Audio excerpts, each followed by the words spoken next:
Good evening. स्वागत है आप सभी का आपके अपने ऑनलाइन प्लेटफॉर्म परीक्षा कैंपस पर। आज हम महत्वपूर्ण करंट अफेयर्स को देखेंगे, जिसमें बहुत सारी अभी की हाल ही की जो घटनाएं हैं आपके परीक्षाओं से जो संबंधित हैं, अक्सर परीक्षाओं में पूछे जाते हैं, उसके विषय में संबंधित प्रश्नों को देखेंगे। इसमें साथ ही हम महत्वपूर्ण स्टैटिक जीके के खास करके इतिहास के प्रश्नों को भी शामिल कर रहे हैं, जिसमें जो प्रश्न अक्सर आपकी परीक्षाओं में आते हैं। तो आइए शुरू करते हैं आज अपने इस सेशन को।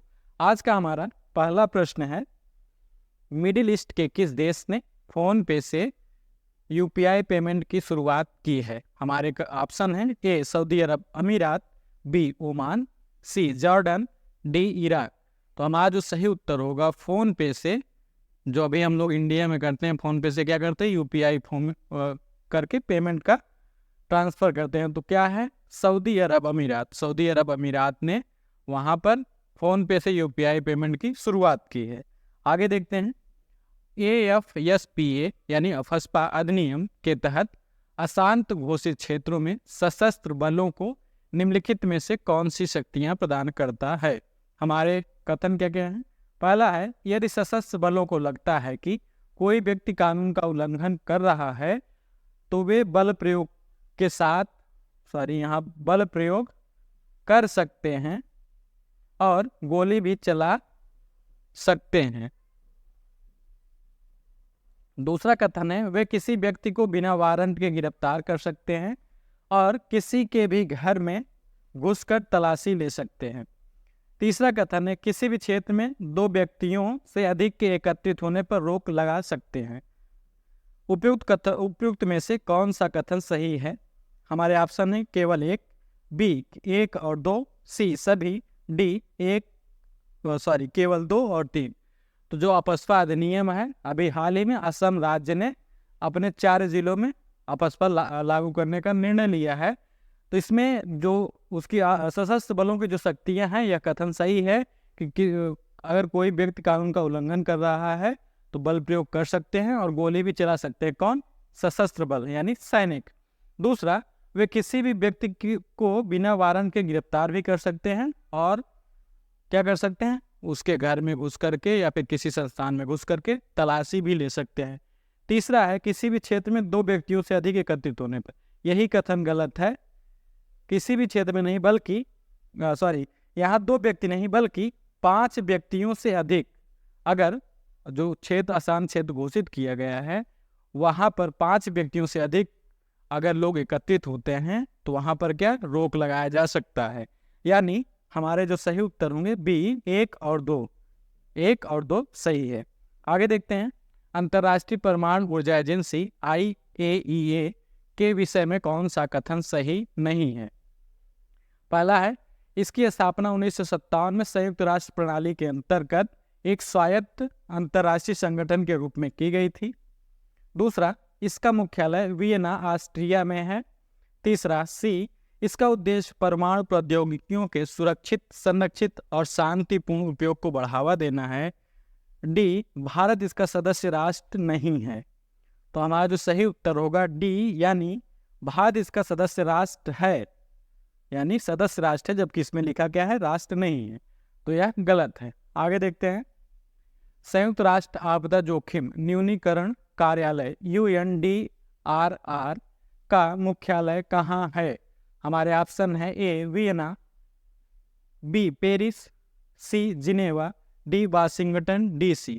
तो जो संयुक्त राष्ट्र आपदा न्यूनीकरण कार्यालय है, इसका मुख्यालय कहाँ पर है? जिनेवा में है।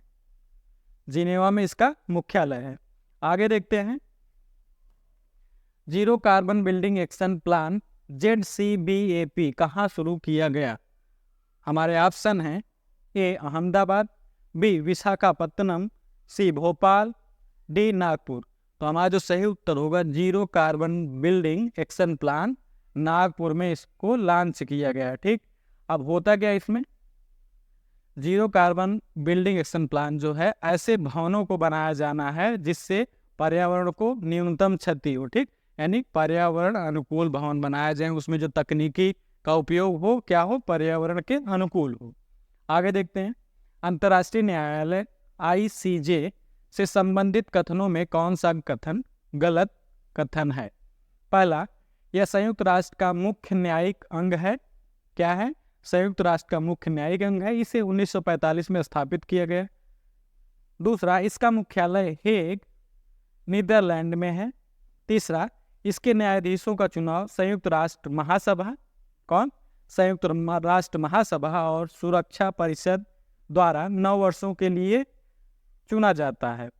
चौथा, इसकी आधिकारिक भाषा अंग्रेजी, फ्रेंच और फारसी है। तो इसमें क्या करना है? कौन सा कथन गलत है? तो संयुक्त राष्ट्र का मुख्य न्यायिक अंग है क्या? ICJ। यह भी सही है। 1945 में इसकी स्थापना हुई। इसका मुख्यालय नीदरलैंड की राजधानी हेग में है। ठीक है। इसके जो न्यायाधीशों का चुनाव होता है, कौन कौन करता है? 2 संस्थान मिलकर के करते हैं। पहला संयुक्त राष्ट्र महासभा और सुरक्षा परिषद मिलकर के करते हैं इसके न्यायाधीशों का चुनाव। और जो न्यायाधीश चुने जाते हैं कितने वर्ष कार्य करेंगे? 9 वर्ष के लिए। ठीक।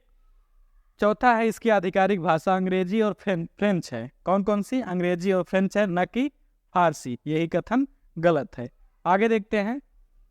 तोलू बोमलट्ठा, जो कि एक नाट्य प्रदर्शन की विधा है, का संबंध किस राज्य से है? पहला, ए कर्नाटक, बी केरल, सी आंध्र प्रदेश, डी। तो इसमें जो हमारा सही उत्तर है, तोलू बोमलट्ठा जो है कि क्या है? नाट्य प्रदर्शन का एक विधा है। ठीक। अब कहाँ पर ऐसा ये नाट्य प्रदर्शन होता है? आंध्र प्रदेश में होता है। इसमें होता क्या है? जो तोलू बोमलट्ठा है, इसमें चमड़े की गुड़िया बनाई जाती है। और ये गुड़िया, जो चमड़ा किस चीज का होता है? बकरी की खाल का होता है। और इसमें जो नाट्य में मुख्य पात्र कौन कौन से होते हैं?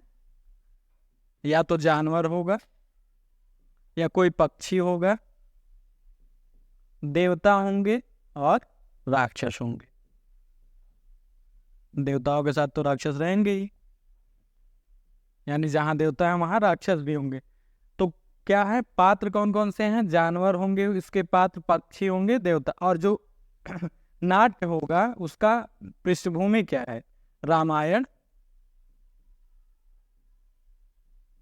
और महाभारत।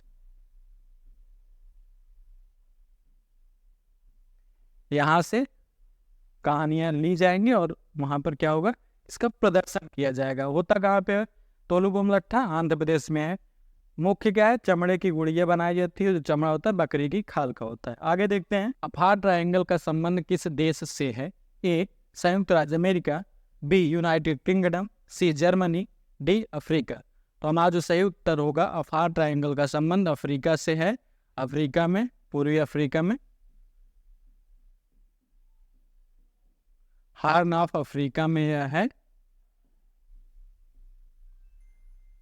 इसमें संभावना, इसी को अफार डिप्रेशन भी कहा जाता है।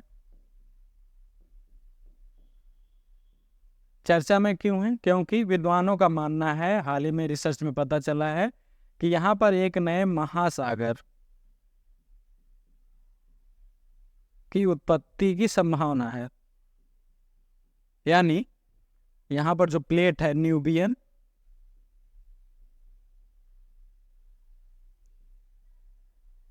अरेबियन और सोमाली प्लेट,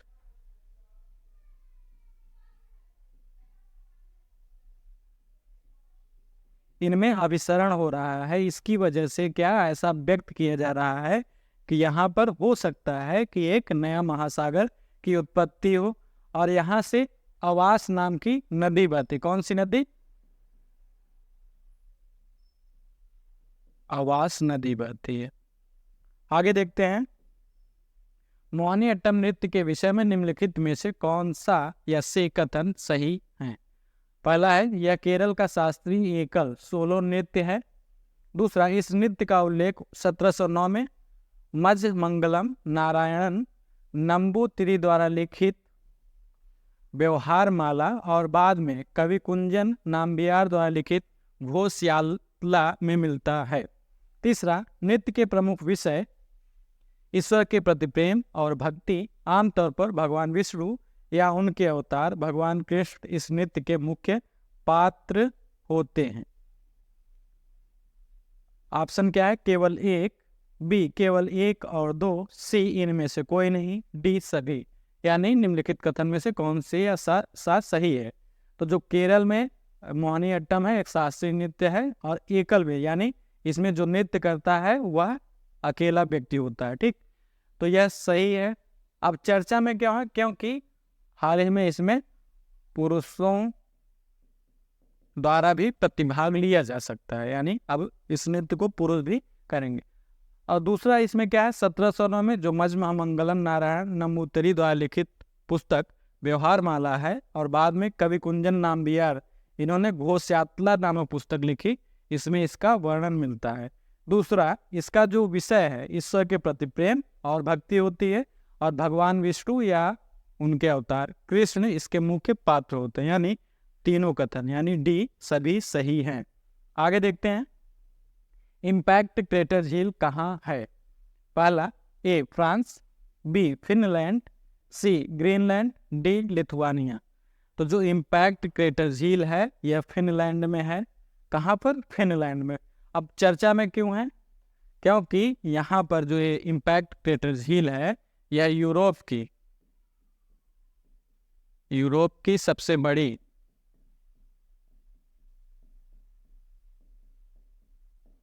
क्रेटर झील है।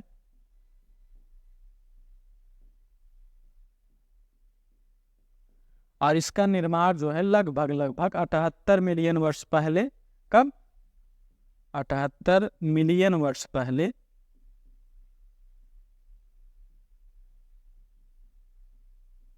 उल्कापिंड के गिरने की वजह से हुआ था। यानी पृथ्वी पर उल्कापिंड गिरा था, तो इम्पैक्ट क्रेटर झील का निर्माण हुआ। फिनलैंड में है और यूरोप की सबसे बड़ी क्रेटर झील है। आगे देखते हैं, अंतर्राष्ट्रीय चावल अनुसंधान संस्थान का मुख्यालय कहाँ है? हमारे ऑप्शन है, A Philippines, B Malaysia, C Indonesia, D Bharat. तो जो सही उत्तर होगा, अंतर्राष्ट्रीय चावल अनुसंधान संस्थान फिलीपींस में है।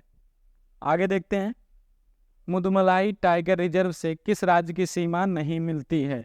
ए कर्नाटक, बी केरल, सी तमिलनाडु, डी तेलंगाना। तो हमारा जो सही उत्तर होगा, मुदुमलाई टाइगर रिजर्व जो है कर्नाटक, केरल और तमिलनाडु की सीमा पर है, यह तेलंगाना में इसकी सीमा नहीं मिलती है। ठीक, आगे देखते हैं, कोया जनजाति किस राज्य में पाई जाती है?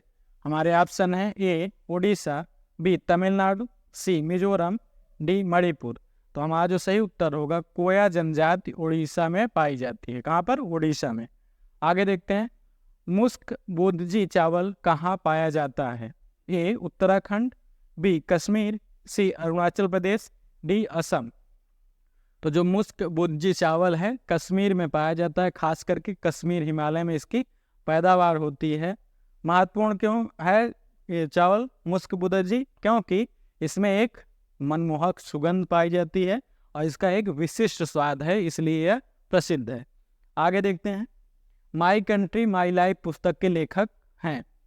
हमारे ऑप्शन है, ए अटल बिहारी वाजपेयी, बी एल के आडवाणी, सी अमित शाह, डी एस जयशंकर। तो माई कंट्री माई लाइफ पुस्तक के लेखक एल के आडवाणी हैं। आप कमेंट में बताइएगा एस जयशंकर ने कौन सी पुस्तक की रचना की है। अभी हाल ही में इन्होंने पुस्तक लिखा, बहुत ही प्रसिद्ध है। आगे देखते हैं, सिंदरी उर्वरक संयंत्र किस राज्य में है? Option A Madhya Pradesh, B Jharkhand, C Orissa, D Uttar Pradesh. तो सिंदरी उर्वरक संयंत्र कहाँ पर है? झारखंड में है। आगे देखते हैं, क्रिस्टीना पिस्जकोवा जिन्होंने हाल ही में मिस वर्ल्ड 2024 मिस वर्ल्ड 2024 का खिताब जीता, किस देश से हैं? हमारे option A Lebanon, B Slovakia, C चेक गणराज्य, डी हंगरी। तो जो मिस वर्ल्ड 2024 क्रिस्टीना पिस्जकोवा हैं, कहाँ की हैं? चेक गणराज्य की हैं। आगे देखते हैं, निम्नलिखित में से किस शासक ने अपने सिक्कों पर देवी लक्ष्मी की आकृति अंकित कराई थी? हमारे ऑप्शन है, ए मोहम्मद गजनी, बी मोहम्मद बिन तुगलक, सी अकबर, डी मोहम्मद गौरी। तो हमारा जो सही उत्तर होगा, सबसे पहले मोहम्मद गौरी ने अपने सिक्कों पर क्या किया, देवी लक्ष्मी के चित्रों का अंकन किया है। अब याद कैसे करना है, गौरी यानी लक्ष्मी कैसी हैं, लक्ष्मी गोरी हैं, ठीक। तो मोहम्मद गोरी या फिर गौरी, ठीक। तो मोहम्मद गौरी ने सबसे पहले अपने सिक्कों पर किसका, देवी लक्ष्मी की आकृति का उत्कीर्णन करवाया था। आगे देखते हैं, travels in the Mughal empire निम्नलिखित में से किस विदेशी यात्री की कृति है। हमारे का ऑप्शन है A Bernier, B Niccolao Manucci, C Domingo Paes, D Niccolo Conti. तो हमारा जो सही उत्तर होगा, travels in the Mughal empire पुस्तक की रचना बर्नियर ने की थी। आगे देखते हैं, जहांगीर का मकबरा कहाँ है। हमारे ऑप्शन है ए दिल्ली, बी आगरा, सी लाहौर, डी काबुल। तो हमारा जो सही उत्तर होगा, जहांगीर का मकबरा लाहौर में है। और काबुल में किसका है, काबुल में बाबर का मकबरा है।